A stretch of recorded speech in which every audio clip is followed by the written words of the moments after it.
And we are live. Good evening, everyone. Welcome to the Bookish Hour. I'm Sarah Burr. And I am J.C. Kenney, and in the immortal words of the legendary Ed Sullivan, for those of you of a certain age, we got a really big show for you this evening. We are celebrating all the way around the world because each one of us has some exciting news to share with y'all. So, Sarah, I think it's time to get bookish. Yes. And it's been a while, guys, since we've had a bookish hour together. So it's Yeah. wonderful to be back here in the evening with our wonderful viewers. As JC said, we have some wonderful entertainment planned for you today. Today is a celebration of many sorts.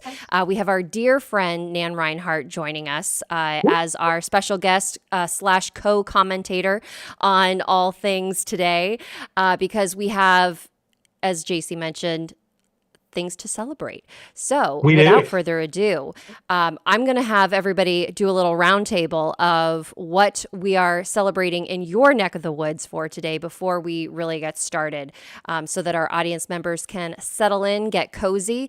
If you guys want to join us with a beverage or whatever to get the party started, we are more than welcome to have that. So, JC, what are we celebrating in your world today? So I am celebrating the fact that I'm recovering from my surgery on Friday, which was a minor surgery, but and I'm enough of a wimp that any surgery is major in my little wimpy Mm-hmm. world. So, but kind of more to the point, I am celebrating the release of this little baby buried in the sand. There you go. It is book four in my Elmo Simpson Mysteries. It is a fun, little adventure. Elmo and the gang, they are hosting the very first Paradise Springs Art and Music Festival, and it's a mystery. So, murder mystery, somebody ends up dead. So Elmo, because one of his good friends is initially thought that may have been is initially accused of the murder. Elmo, being Elmo, jumps into action and gets to searching and poking around and annoying people and being Elmo until he finally cracks the case. And I'm not going to tell you anymore because you got to go buy it. Also, bonus, book one in the series to celebrate the debut of Buried in the Sand. Book one in the series, Panic in the Panhandle, is now available for 99 cents on ebook wherever you buy your books. Ooh, So if you nice. haven't done so, go buy that now too. Sorry, I'm going to be telling you to buy lots of stuff tonight, folks. That's just the way it is because we're celebrating. So that's what I'm celebrating. And while I have the floor, I also want to do a big shout out to, for those of you who don't know, Nan is my line editor for my Elmo Simpson books. So Yeah. when I am celebrating this, I would be remiss if I didn't mention, my developmental editor, Kelly, Nan, my line editor, and I've had a couple of different proofreaders also with my wonderful publisher, Thule, and they do such a great job because I like to think I write pretty good stories, but they make them a whole lot better. And we're going to get into a little bit of kind of how Nan weaves her magic in a little bit later. So that's what I'm celebrating. I also want to make sure that Sarah, I'm going to have you go last because you have some good news also. So I'm not going to let you, get out without saying anything. But now I'm going to turn it over to Nan. I hear you got some cowboys on the loose again. We got some cowboys, babies. Um, my book, The Cowboys Come Back, premiered, is that the word?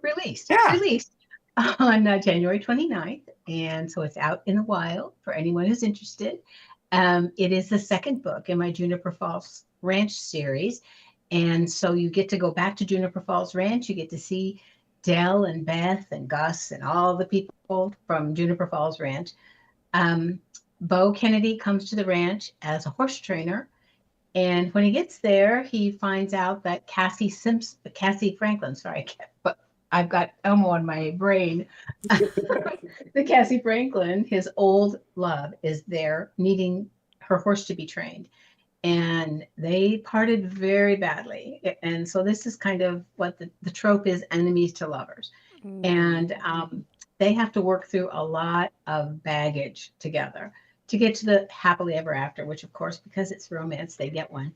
Um, it was a lot of fun to write this book. I'm kind of getting into the cowboy thing now. It's my second cowboy book. It's my second book in Marietta, Montana, which is a town that Thule Publishing, our mutual publisher, invented, I think about 10 or 15 years ago. It's been a while. And there's been hundreds of books written in Marietta, and people just love the little town, and we love how it's growing, and it's so much fun to be there. And I've been able to incorporate the town into the story. So when people go, if they're Marietta fans, they'll see Sage's Chocolate Shop and the Graf Hotel, and of course the rodeo fairgrounds. But it was interesting to write Cassie because I am one of the most non-confrontational people in America. I would rather cut my own tongue out than say something mean to somebody or have a confrontation at all. And so, but she's pretty confrontational. And so I had to kind of dig deep for her character. And it's been an adventure to write her.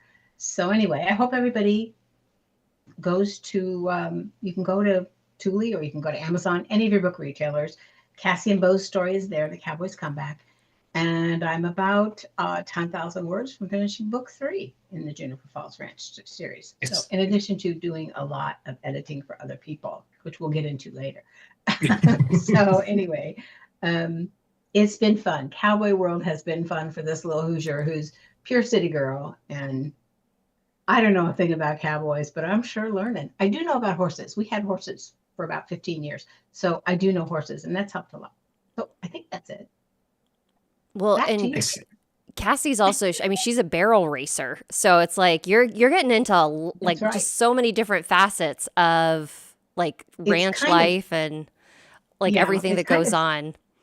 Fun because I have a friend who is a barrel racer, and she introduced me to barrel racing. Not that I've ever barrel raced. I took my quarter horse around barrels once, and he almost got through without falling asleep. But it's fun to go. It has been fun to go and watch her barrel race. She's just extraordinary. And there's a group here called the Girls Barrel Racing Association. I think they're all over the nation. And so I've been able to go and watch a lot of barrel racing, a lot of pole bending.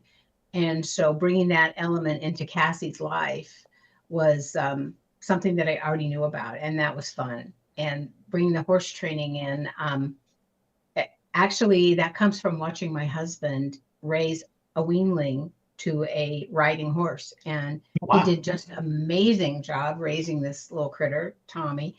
And Tommy just became the gentlest, sweetest horse to ride. And so a lot of Bo Kennedy's training, the things that he does to train these horses and their riders, came from watching my husband work with this horse, which was a fascinating experiment because he had never had a horse outside of the ones I had. And when he bought this weanling, he really bought it because he felt sorry for it. And he turned this horse into just a great riding horse. So, you know, I learned a lot. I learned a lot from him. I learned a lot from my friend who was a barrel racer. So that all of that information and knowledge came into Cassie and Bo's book, and it was fun to write it. Oh, you're speaking to my inner horse girl. Yeah, that's cool. We loved having horses. It was so much fun. Yeah. And Sarah, you have some fun news that just came out today. You want to share that with us all? Sure. And compared to the wonderful news of new books out in the world, it might not be up on that particular shelf, but I did find out over the weekend that Fatal Sign-Off, which is book 3 in the Book Blogger Mysteries, was named one of King's River Life's magazine's best books of 2025. So that was really exciting. I'm very, very happy.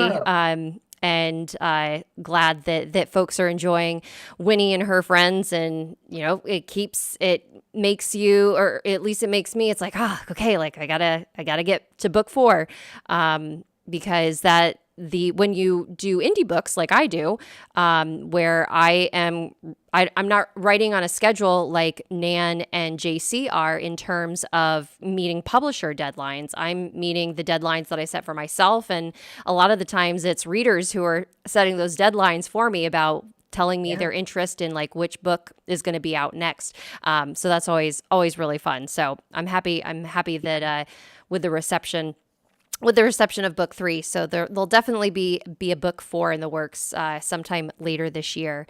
Excellent. Thank you. Wonderful. So I definitely want to say hello to our wonderful audience members who are chiming in on the chat. I actually have to scroll back because we've had so many good wishes for Hey, us here. that's We have wonderful. Susan saying hello, friends. We have Farmhouse Reader saying happy Tuesday. We have DHBA saying good evening. We have Jenny Reed's Romance with a happy release, JC. Congratulations on your new release, Nan.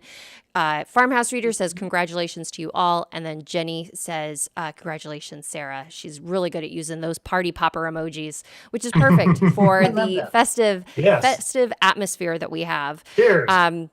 So, yes, cheers, everyone. And Yes. as we kind of dive into our conversation, I know, JC, you kind of queued us up a little bit about what's going on in Paradise Springs for Mr. Elmo Simpson.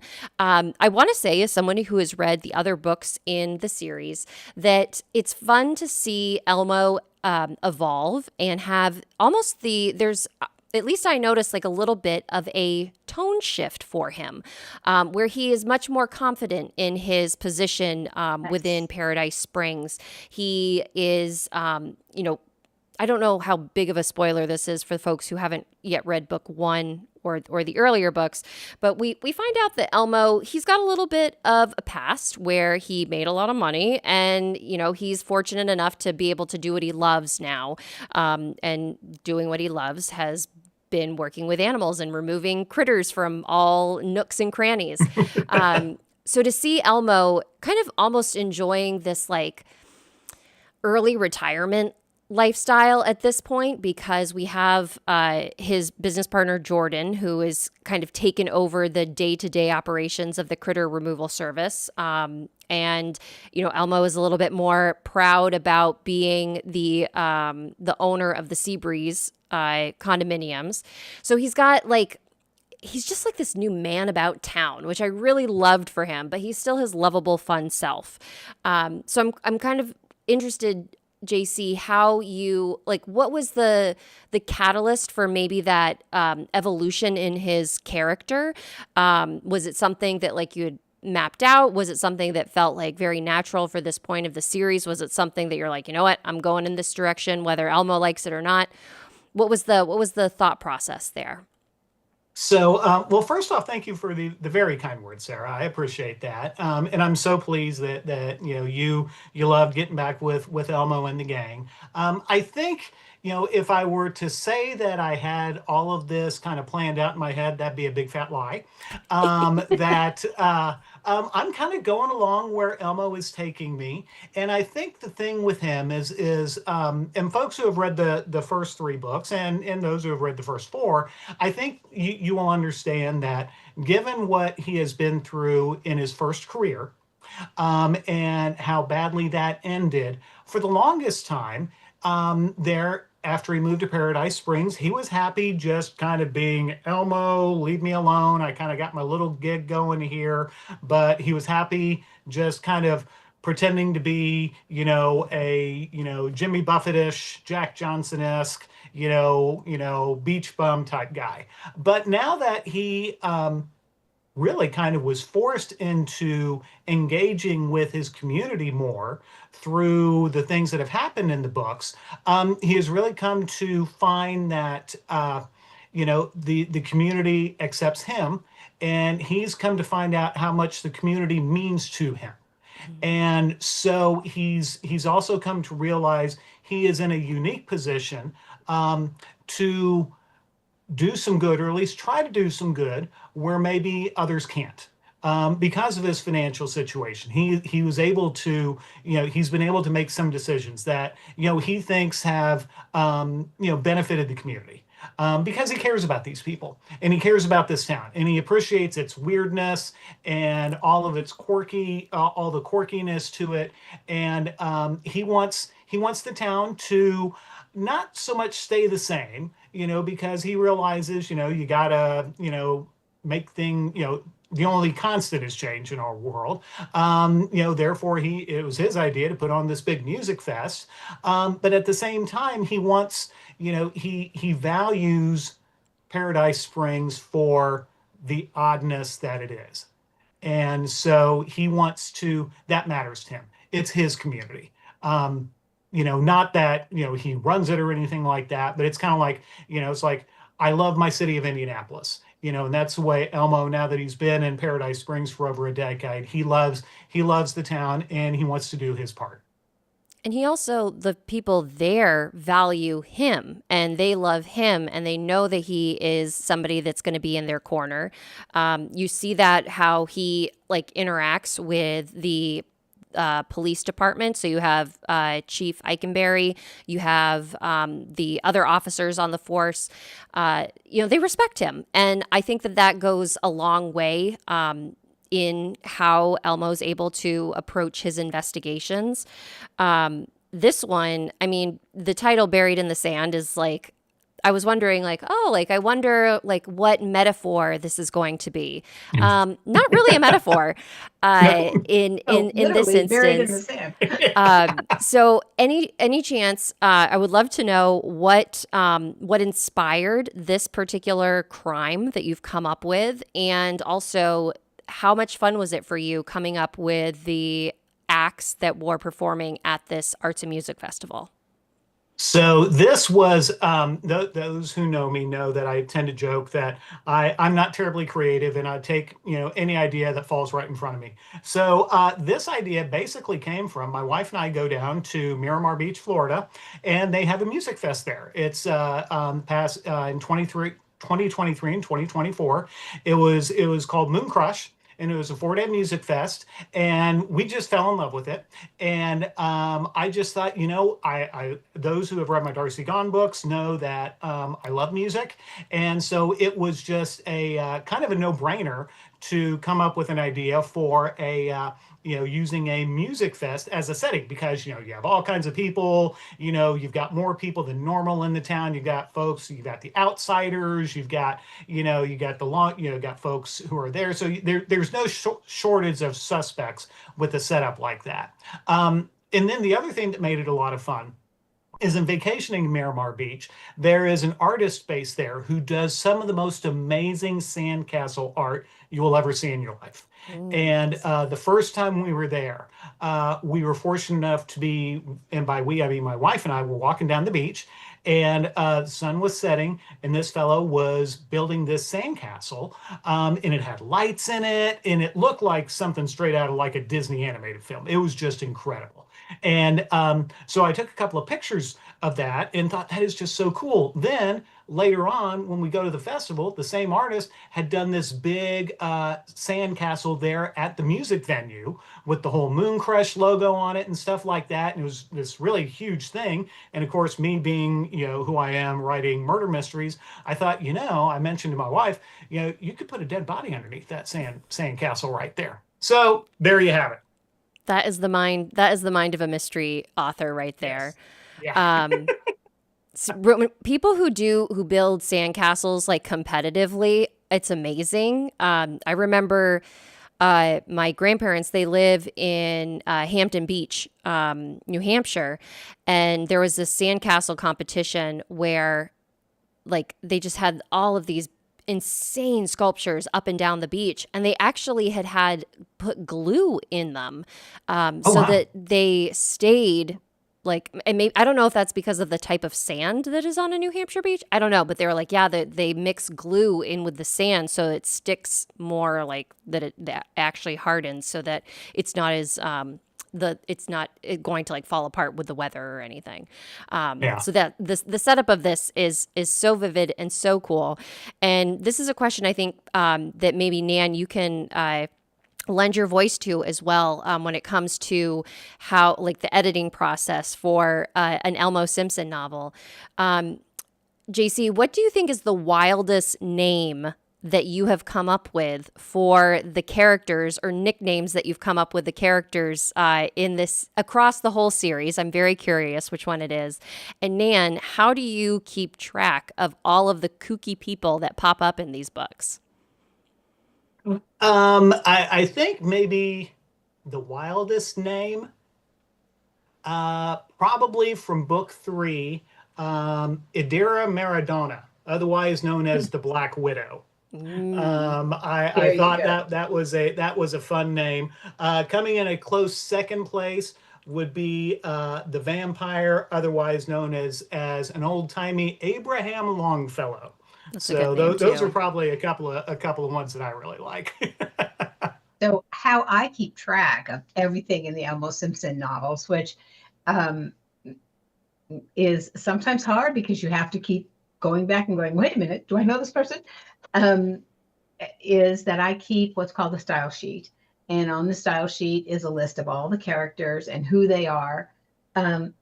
they are to the story, and who they are to Elmo. So I know who everybody is, and I don't always remember, which is why I keep the style sheet. It's kind of like a little series Bible. And I started it when I edited his first book, Panic in the Panhandle. And I'm doing this editing for Thule Publishing. So the style sheet is something that I use for all my authors that I work with, my indie authors, Sarah, I'm pointing to you, Mhm. and all my indie authors and all the other publishing companies that I work for, as well as Thule. I use this same basic style sheet because it's based on the Chicago Manual style, and that's pretty much the Bible for most big publishers. You don't find too many people straying from that. Avon Books and St. Martin's Press and Kensington and Thule and all of the publishers that I work with use CMOS, Chicago Manual Style, as their style guide. And my style sheets are based on that. And I don't put everything from CMOS in there, obviously, because it would be 700 pages long. But I put in the things that are important, like what gets italicized, where you put your commas, ta da ta da ta da, and a character list as well as a place list, because JC has a lot of places in Paradise Springs, the sea breeze, and weird little questions like, are we going to call the sea breeze one word? Are we going to call the Mhm. sea breeze two words? And those are little funky things that we keep on the style sheet and that I have to make sure stays consistent from book to book to book. um, Elmo's relationships with people are just growing and evolving so wonderfully, and it's so much fun to read them. And I always tell husband, I've got a new Elmo book. Life is good. Um, I'll tell you something funny, JC. I forgot to invoice them for book 3 because Really?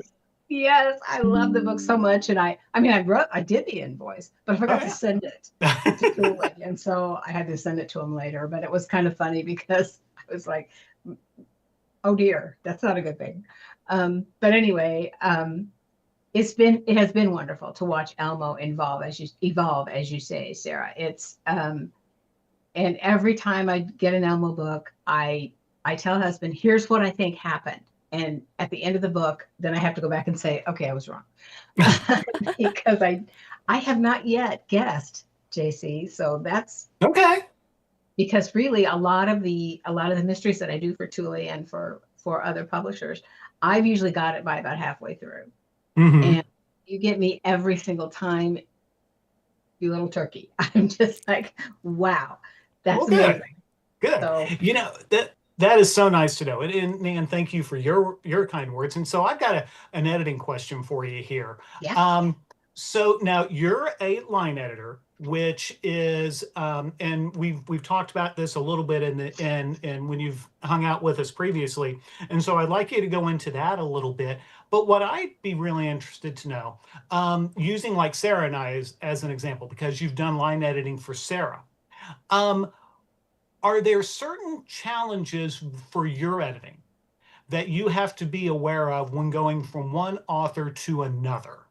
Or at when you're doing the line editing versus, say, developmental editing, um, are there, I guess what I'm trying to say is, do you have to say, okay, I'm with, JC, he's done, now I'm with Sarah. Sarah writes differently, and I need to be aware of that as I'm getting into the line editing for her books. Um, that is an interesting question. I think that the main thing that, because I'm actually a copy editor, I don't know I think line editing, copy editing may be the same thing, but I'm not sure. But I refer to myself. That's what I meant. So copy editing. Yeah. I think that being aware of author voice is so important. And your voice is different from Sarah's. And so for me to be aware of that as I work on your book or her book is the main thing. And so there are often things that I put in notes to the proofreader that say, for instance, I mean, I don't know if this is true of either of you, I can't remember, but this person doesn't like to use conjunctions in a series. It's part of their author voice. And I always say author voice, stet, leave it there. Because proofreaders will go in and change things that copy editor, unless a copy editor says, do not change this. This is part of who they are. So I try very hard to make sure that I have all of those things covered that qualify as author voice. Other than that, pretty much I follow CMOS, and so does Sarah, and so do you, and so do all my authors for Thule. Thule has their own style sheet, which I wrote. So it's based on, and it's based on CMOS, and that's what all the copy editors and all the proofreaders get when they're, is that basic thing. And then we use that to make our specific style sheets for each series or each book or each author. And the one that I use for Sarah is that one. It's not actually the Thule style guide, but it's the general style guide that I have created for my authors. And I hope it works for you, Sarah. Yeah, I mean, hey, and it also worked for Kings River Life because that was the book that we worked on together. So I thought it was. I didn't want to take any credit, but on the other hand, you credit where credit is due. And I'm pretty sure at the top of my style sheet, you'll probably have written that Sarah loves to use ellipsis. Like that's like my favorite thing ever. Like nobody ever finishes a sentence. Girl. Everything just like trails off into thought. We have that's the way we talk nowadays. Yeah, it is, and it's for me. It's also a it just kind of leans into the suspense of what's going on rather than things being finite and cut clear. It's like, well, we can let it linger here for a little while.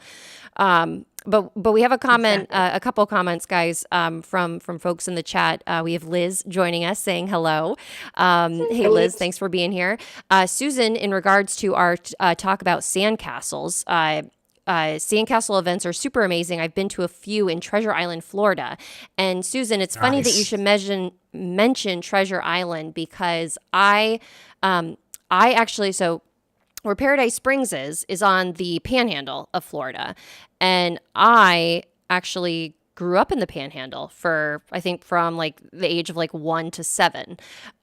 So it's fun for me to kind of go home again and have JC bring this to life. But I also envision a lot of Treasure Island, Florida, because I visited there when I was working in healthcare. There were a bunch of, for some reason, Tampa is like a huge healthcare hub with lots of different like hospital systems and headquarters and all kinds of like nursing groups and everything. So we were always down in the Tampa Bay area, and going to Treasure Island was always really, really fun. And it's just absolutely gorgeous there. And then Liz has a comment that I'm not sure at what point of our conversation it is referring to, but maybe Nan, you will know. But Liz is saying that you have complained a lot about that, and it hurts her pride. So something that JC said. Complained a lot about. What did I complain a lot about, Lizzie? Tell us.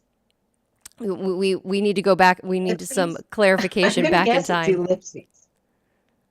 Hopefully not. Ellipses. Okay. Yeah. Maybe not though. Maybe not. Because I'm her. Yeah. I am her editor too. So.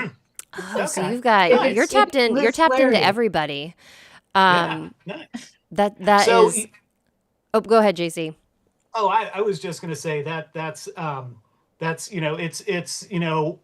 right now it's Nan's world. We're just living in it here. We're just writing in it. So that's what we're going for. There you go. You had a good point. I wanted to, because we were talking a little bit about Elmo's voice. Susan had brought up the Treasure Island setting. It's she's talking about that she can't figure out who done it. So that's Oh, why. okay. Yeah, that's true. Because she That reads. I'm pretty sure she's one of JC's fervent readers as well. And she and Hmm. I talked about his books before, and we both are in love with Elmo. So Well, Well, it's hard. thank you. It's hard not to I be in love with him. He's such a it is. warm, lovable character. And one thing that He I is. think really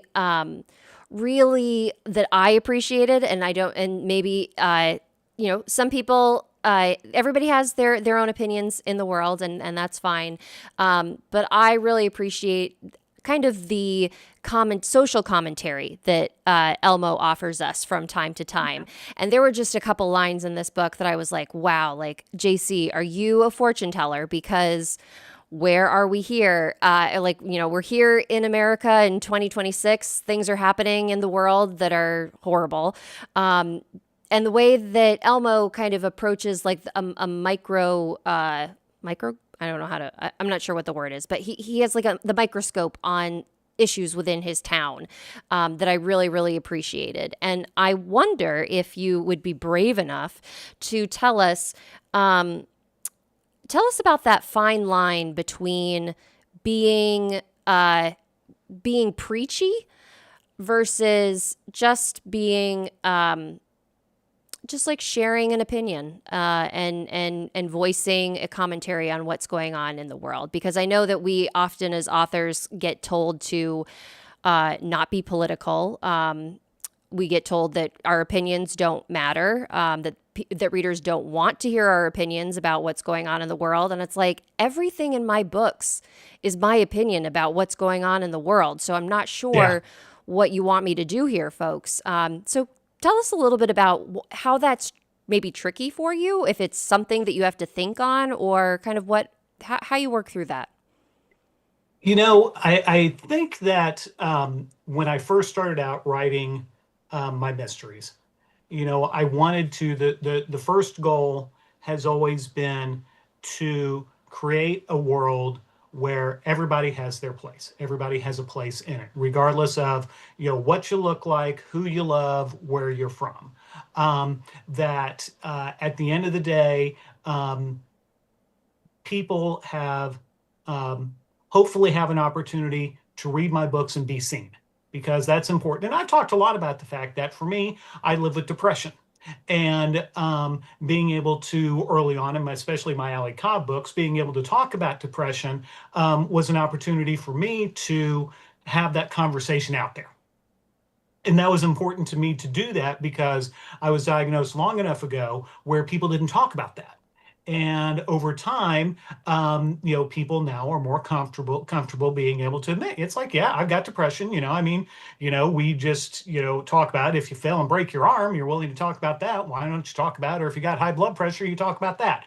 So to me, it's always been important to talk about real life people. In my Darcy Young books, Darcy is she lives with alcohol abuse syndrome, and that was something that I have again in my family. And so it's always been important for me to draw real life experiences into my books. That's why Elmo he struggles with anxiety, and that's one thing. But there are some of the bigger issues that I've been working on towards, addressing really in this book and Buried in the Sand. I really take what I felt like was for me a fairly big swing addressing homophobia.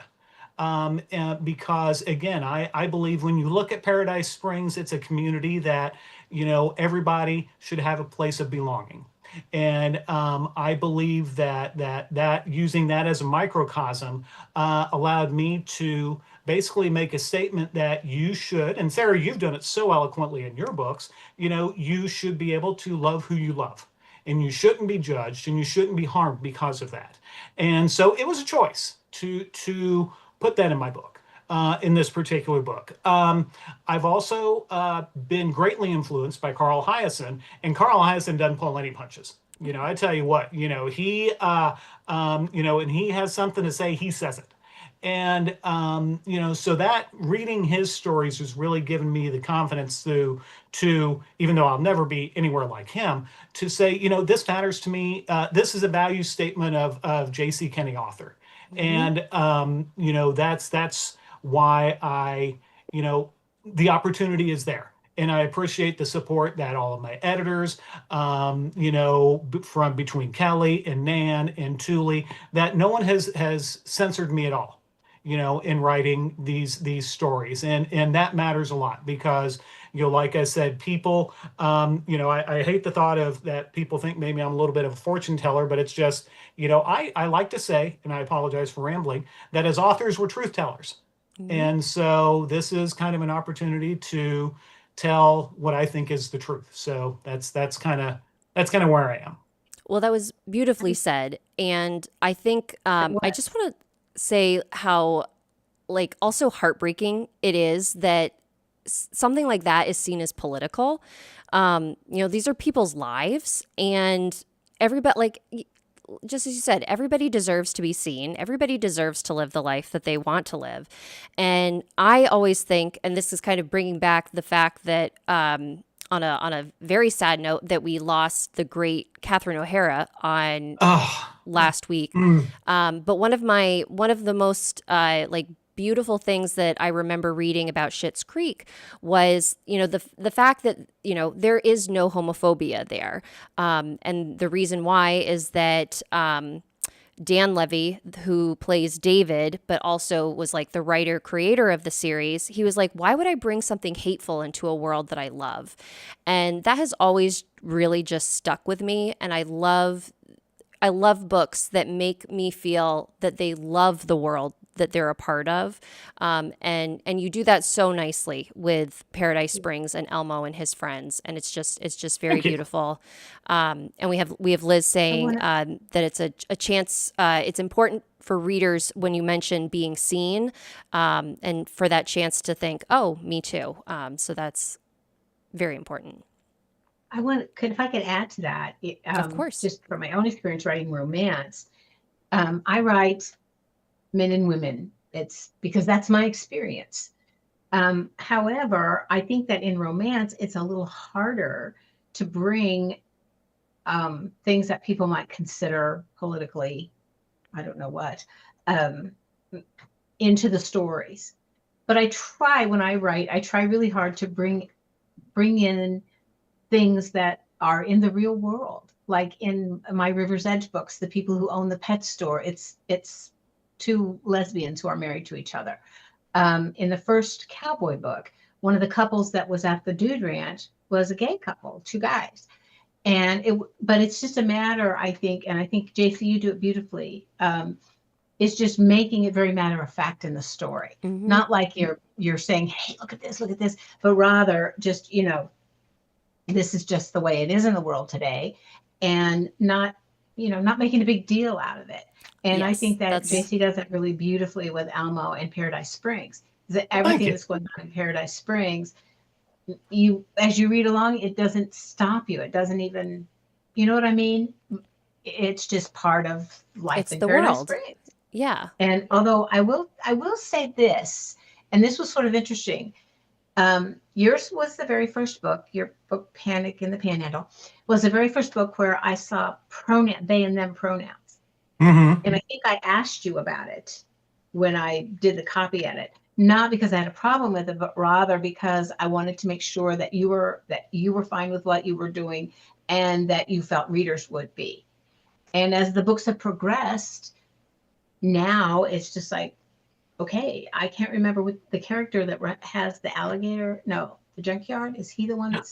Yeah, Big Baby. Yeah, Big Yeah, Baby Big Baby. Yeah. is goes by they them. He's a they and them. And when I Hmm. read the book, I don't even think anymore about, oh, should this person be gendered in some way? And so Hmm. I think that is how we are bringing the world along with us Hmm. in our fiction without being in people's faces. You know what I mean? Hmm. Am I making any sense at all? Because there's a Oh, good chance I'm not. I've had almost a whole glass of wine. Um, No, you're here's you're to I that. think I think that the I think what you're saying, Nan, is is right on the money of the fact that like this is the world that we live in, and that's what we are portraying, and like that, like we're JC said it, we're truth tellers. So I think that it's very very well put that we're just we present the people, we present our characters as they are, and if you like them, great, and if you don't like them, then okay, that's on you. It's a big So yeah, world. Yeah. it's a huge world, Yeah. and there are so many characters that are out there. There's so many different voices, and I think that Nan, your decision, like regarding like your experiences, like I would think that that's the way that it's supposed to be. Like we should have the voices of the people who have experienced things telling their stories, and we're telling our stories. So I think we're good. We're all good here, and at least we're trying to be. We're trying to make people feel seen, make people feel heard, make people feel welcome and loved and appreciated. So I think that there's Absolutely. Yes. Yes. And good to we be need had. more. Yeah. And we need as much love in the world as we can get right now. So, Nan, enough Yes. about me. I know I'd love this whole thing to be about me, but tell us about the Cowboys comeback. You kind of touched on it a little bit, but let's dive a little deeper. Kind of, what's going on. Tell us about your hero and heroine. And before that, Sarah wants to chime in here real quick. I do want to chime in before we switch gears, guys, because Regina has just gotten home from work. She's hopped on the stream and she's got questions for JC about his book. So Okay. before we switch to Nan, let's knock these out so that Regina can have her burning questions answered, because she's got a bunch of them. Okay. She has. I know you are a Elmo Leonard fan. Is Elmo named after him? No, Elmo is, as much as I love Elmore Leonard and as much of an influence as he is on my writing, Elmo Simpson is literally named after and in honor of Elmo from Sesame Street. Oh, that makes me love him even more. Yeah, me too. I love that. Yes. Oh gosh, I could watch Elmo videos all day long. And is this series inspired by the author? I'm assuming, is it inspired by events from your life, JC? Well, I mean, the fact that it's set on the Florida Panhandle, my wife and I, we vacation there a lot. So, so there is that aspect to it. I'm still working a day job at age 60, so I am not living the high life at age 44 or so that Elmo is. But I've been fortunate enough to vacation down in the area where Paradise Springs is set. So I do try to draw a lot of those memories and visuals into the story. Plus, writing about Florida is fun. Gators and crazy people and palm trees and stuff. It doesn't get any better than that. Well, and Regina, I think, would agree, because she says, I also tell everybody your series is the most Florida book I've ever read. And so I think that needs to be on like the cover of the next one, like the most Florida book I've ever read. Most Florida book. Lastly, and Regina, we talked a little bit about names earlier on in the broadcast, but she would specifically like to know, how did you come up with the name Big Baby and the Vampire? Oh wow, Big Baby. Okay, for the vampire, Abraham Longfellow, I initially thought I wanted something that hinted back to like the 1800s, to kind of support that maybe the vampire actually is maybe a really vampire. Honestly, right now, I don't know. I don't know. And I've almost finished 5 books. So Longfellow, after, the legendary poet of the period, that Longfellow, I thought that was a good old timey name. And then Abraham, Abraham Lincoln, one of the greatest presidents, if not the greatest president in our history. That was kind of an easy one there. For Big Baby, honestly, it just came to me. And I don't know what Big Baby's original name is. I don't know what Big Baby does when when they're on the phone with these people halfway across the world. They're doing something that I probably am not supposed to know about. So Big Baby's got a lot of secrets that someday maybe we'll find out. Who knows? I love it. Excellent. All right, Nan, spotlight Yes. on you right now. I am here. tell us, number one, Bo Kennedy, that name, you and your like, you must have really like fun with these like cowboy names because I think it takes a certain name to be a cowboy. And like you've nailed like with Dell's name but I just think those are cowboy names. I will tell you a little bit of a funny story about Dell Foster, the man who owns Juniper Mm-hmm. Falls Ranch. He's named after a distant ancestor who was a Delano, Franklin Delano Roosevelt Delano. Oh. And when the audiobook came out, the character or the narrator for the woman, bless her heart, apparently didn't know how to pronounce it. And I was remiss in not putting in the notes, it is Delano. And she pronounced it Delano, like an Italian city. So I mentioned it to our publisher, and bless Megan's heart, she's looking into it. So maybe that will get corrected. But anyway, the other name, Bo Kennedy, his actual name is George Bowman Kennedy. And that's a big thing in the book because he hates the name George. And Cassie's name is Cassiopeia.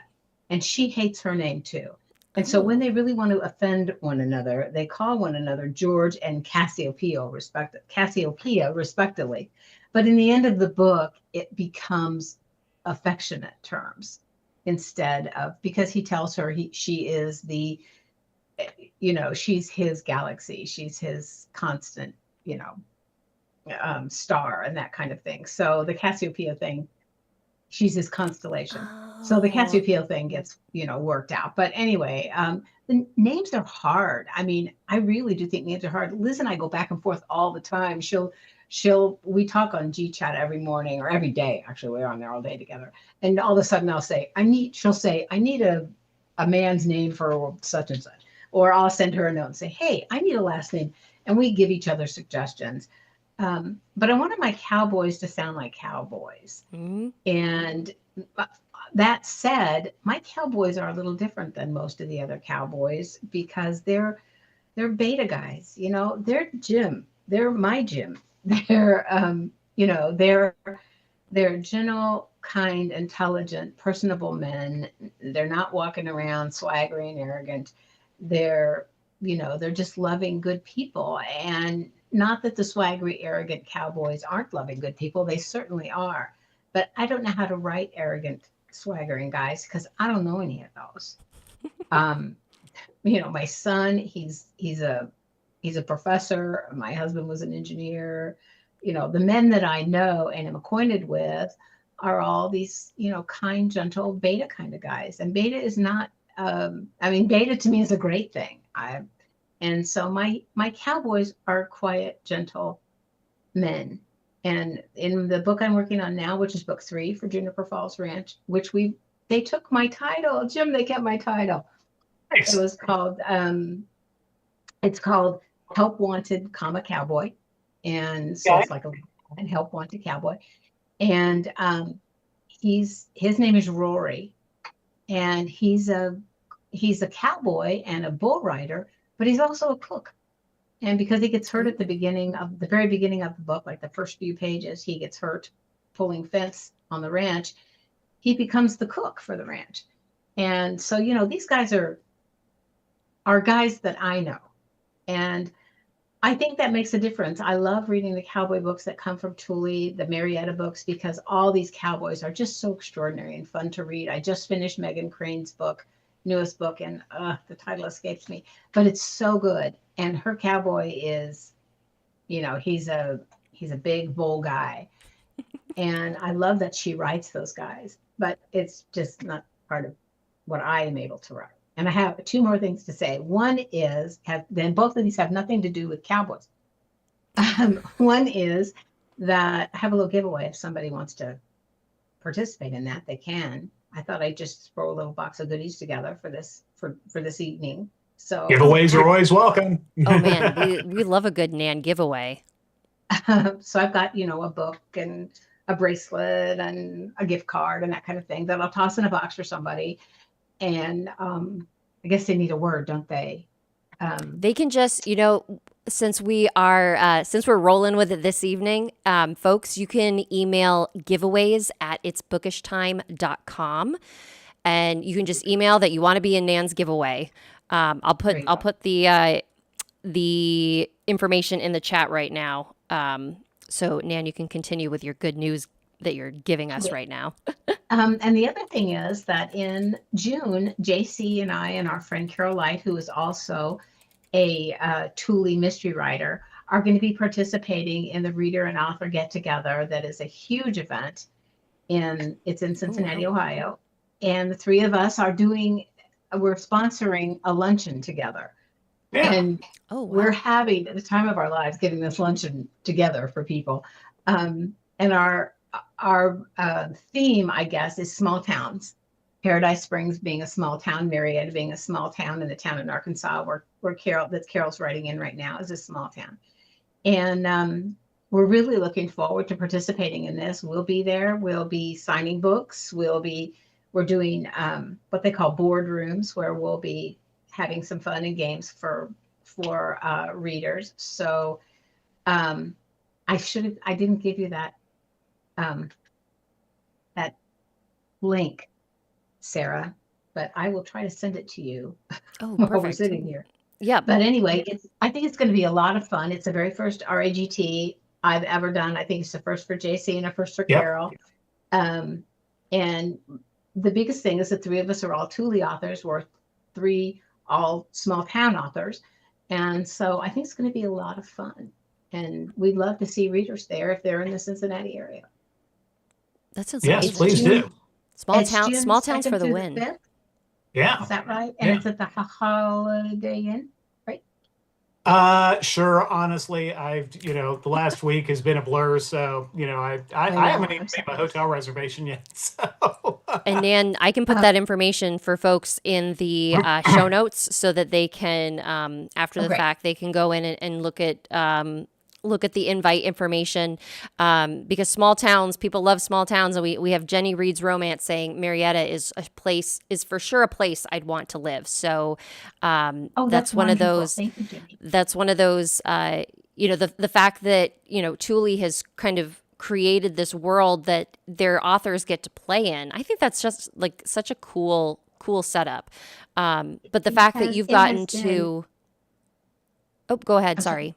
I was going to say it has been such a treat. Oh, Liz just said she put that in the comments. Yes. It's been such a treat to be a part of this little town in Montana, especially since I went to Montana in the summer with Carol Light. She and I went to Montana, and I got to see Big Sky and all of that area around Yellowstone where Marietta is. And so I have in my head where I'm writing about. And so it's just been such a cool thing to be able to do that and to be able to go into the town. And I have a map that is right now my background on my computer. That's a map of Marietta. Here's the school, and here's the hospital and the rodeo grounds, and here's the hardware store, and all those things happen in my book. They go to the hardware store, they go to the ice cream store. So it's kind of cool to be in the town. And what I'm really hoping, and I hope somebody at Thule sees this, I'm really hoping that my next series can also happen in Marietta, but happen actually in the town. I've got like 3 or 4 really fabulous ideas about writing books in the town, which would still include cowboys. But I said to my editor once, somebody needs to open a French restaurant in Marietta. And she's like, yeah, somebody does. I was like, I can do that. I can write it. So anyway, Chef Claudine could do that. The scariest, chef in North America. Hang out. She needs to expand her empire. So there you go. There you go. Yeah. If you can find someone that'll won't wilt under Chef Claudine's imperious behavior, then you've got somebody. There you go. That sounds like a crossover, like Made in Heaven. Totally. There we go. Like fun. Yeah. This has been, we thought that the moments fly by, but the hours fly by just as quickly. This has been wonderful being here with you both, getting to chat about, Nan, your process for editing and all the work that goes into polishing these books that, JC and I like kind of just like vomit out of our heads. But the fact that just the opening chapter of Buried in the Sand is just like so Elmo, so warm and welcoming. It's a soothing balm for the soul in this cold winter time. And to see the ranch at Juniper Falls Ranch continue to flourish under Dell and Beth's leadership and all of the romance blossoming there, I'm glad that there's more fun in store for us too. As we love to do here, and originally started out on the Bookish Hour, where we do what are we reading, what are we watching, what are we listening to? Any recommendations that you guys would like to share with our audience members this evening as we and maybe in honor of Catherine O'Hara, what's your favorite? What's like your favorite role show from her works that she was in? Because I was just devastated that that was sad. That one hit me hard. It's heartbreaking, absolutely heartbreaking. I loved her in Home Alone, and that's really not my favorite movie at all. But she just shone as the mom in that. And as a mom, I can't even imagine what happened to her in that movie. And she just played it so beautifully. She was just, I'm gonna get my kid, and which is exactly how any mom or dad would feel for sure. And so I just thought she was brilliant in that. I love that. I haven't watched a lot of Schitt's Creek, but now I want to. Oh my gosh! But you have to. Right now, we're kind of binge watching narrowboating because we're just like totally hooked on narrowboating on YouTube. And we have been rewatching All Creatures Great and Small on PBS Passport because we needed that peaceful, gentle kind of programming right now. So that's where we are. What about you, Schitt's Creek will definitely that'll give you that gentle, peaceful programming, but it's also hilarious. Like it'll have you in stitches. Yeah. The one thing that I will say, the first 3 or 4 episodes are pretty manic. Get to episode 4. So stick with it, because the Rose family at the beginning, it's like I gave up on it initially, the first time around after like the 3rd episode. Yeah, just because they were too annoying. So just go with it, and it'll totally be worth it. I promise. So worth it. So I am currently reading Gamble, which is a novel by Dick Francis and his son. Well, actually, Dick Francis's son Felix, who's going to be our guest this coming Thursday. Yes. This is really exciting to me because I've said oftentimes my mom was a huge Agatha Christie fan. My dad was a huge Dick Francis fan. So I'm reading one of Felix is Dick's son, who has taken up the mantle of writing the horse racing books, the mysteries, and it's just been a lot of fun. So that's been great. So that's what I am reading right now. And as far as a Catherine O'Hara thing, obviously Moira in Schitt's Creek is just absolutely brilliant beyond compare. I'm going to throw out A Mighty Wind, her role with Eugene Levy again, Mitch and Mickey. That was so fun. And so that's another one if you see her and all of those, the mockumentaries, those are time well spent as well. Yes. Absolutely. A Mighty Wind. I love A Mighty Wind. We have a lot of love in the chat for it. Regina says, I love her in the Christopher Guest movies, Waiting for Guffman, A Mighty Wind, Best in Show, and For Your Consideration. I did not know about For Your Consideration. I need to. Oh my God, that's yes. Yeah. Okay, I have to watch that one. It is. It's oh my God. I don't want to give away too much. It's where they try to get a film nominated for an Oscar. Oh, okay. That seems like it would be very, very enjoyable. And let's see. We have a Farmhouse Reader saying, "I love Best in Show." I have a hard time figuring out whether Moira. I mean, Moira is just my spirit animal, and yes, I love her so much. And so I think I have to go with Schitt's Creek because there so much of that show. I found it during COVID, and it was just like everything. Like it just gave me faith in humanity again. Oh yeah. So Yeah. that's my favorite. In terms of what else I am being entertained by these days, we started the new season of Bridgerton last night, and it's so good. This season is definitely like you can see the parallels between Cinderella and the storyline that's going on here, but that kind of makes it a little bit fun because you kind of know what to expect. And so I'm very happy to be back in the world of Bridgerton. Also, this new podcast that I am listening to, have fallen in love with, and I think I may have mentioned this last time, but it's called I've Had It.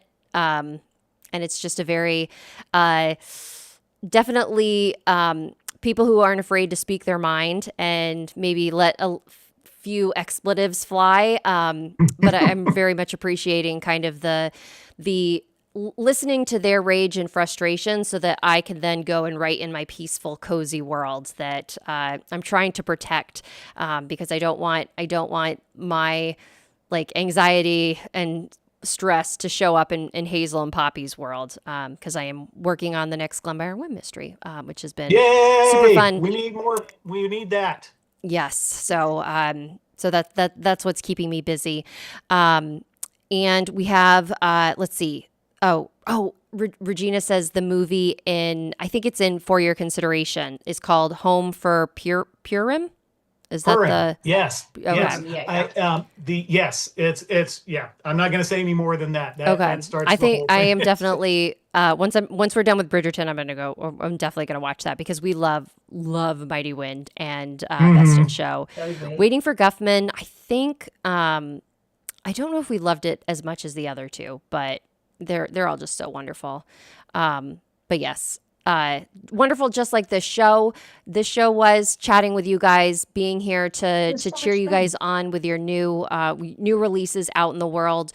We very much thank our wonderful audience members who are able to join us. I'm glad that for folks who normally we are on either too early or too late for you, that you were able to be here. We appreciate our live audience members, and we appreciate the folks that watch us after the fact. It really means a great deal to us.